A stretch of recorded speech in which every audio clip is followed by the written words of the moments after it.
Hi అండి, అందరూ ఎలా ఉన్నారండి?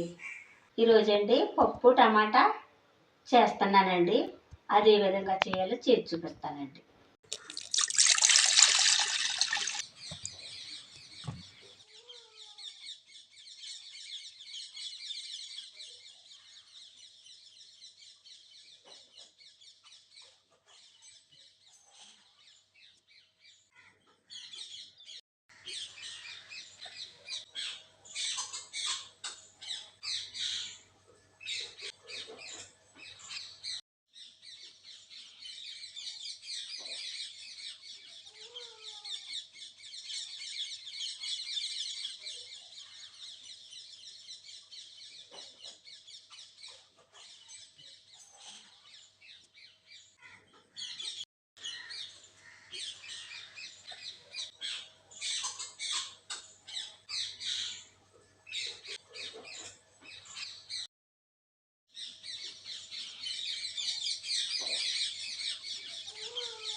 పప్పు టమాటాలు కావాల్సినవన్నీ రెడీ చేసి పెట్టుకున్నానండి.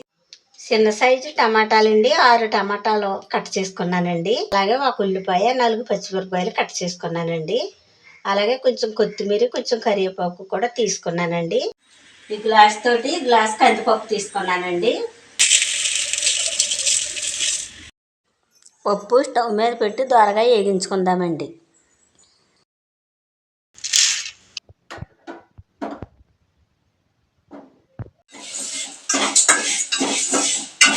పప్పు ఇలాగా దోరగా వేగించుకుంటే పప్పు రుచిగా ఉంటుందండి. పప్పు వేగిపోయిందండి. ఇప్పుడు తీసి పక్కన పెట్టుకుందామండి. పప్పు శుభ్రంగా కడుగుదామండి.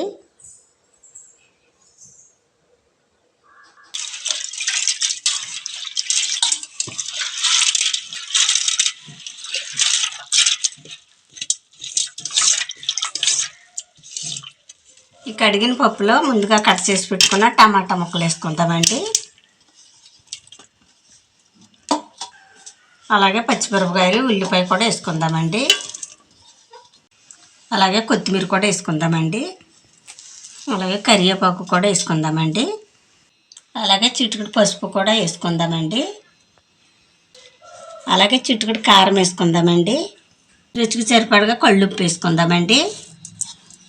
కొంచెం ఆయిల్ పోసుకుందామండి. పప్పు త్వరగా ఉడుకుతుందండి.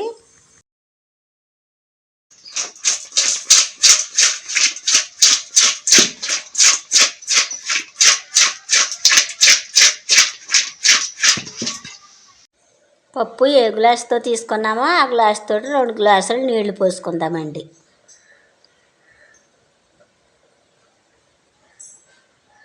ఇప్పుడు స్టవ్ మీద పెట్టుకుందామండి.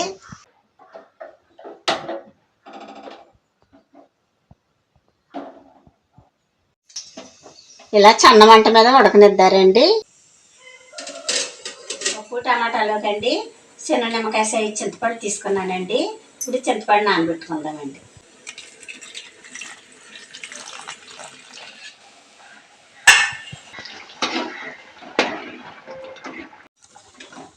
పప్పు ఉడికిపోయిందండి. ముందుగా తీసి పెట్టుకున్న చింతపండు పలుపు వేసుకుందామండి.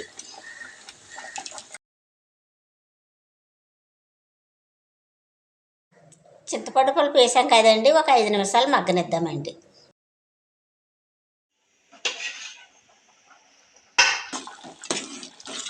టమాటా పప్పు రెడీ అయిపోయిందండి.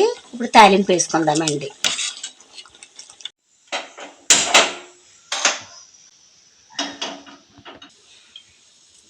మూకుడు వీటెక్కిందండి. ఇప్పుడు ఆయిల్ పోసుకుందామండి. ఆయిల్ వీటెక్కిందండి. ఇప్పుడు ఎల్లుల్లిపాయలు వేసుకుందామండి. అలాగే ఎండుమిరపకాయలు కూడా వేసుకుందామండి. మినపప్పు, శనగపప్పు వేసుకుందామండి.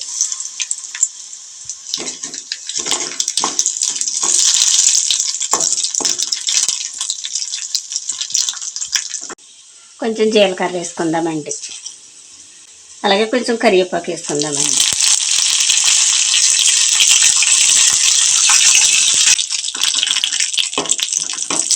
తాలింపు అయిపోయిందంటే ఇప్పుడు తీసి పప్పులో వేసుకుందామండి.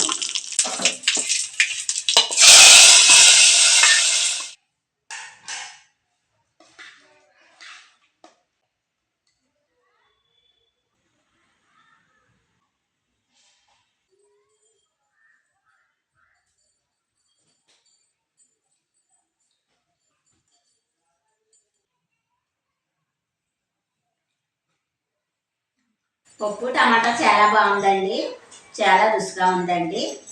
మా వీడియో కనుక నచ్చితే లైక్ చేయండి. మరో వంటలో మళ్ళీ కలుసుకుందాం. Bye bye.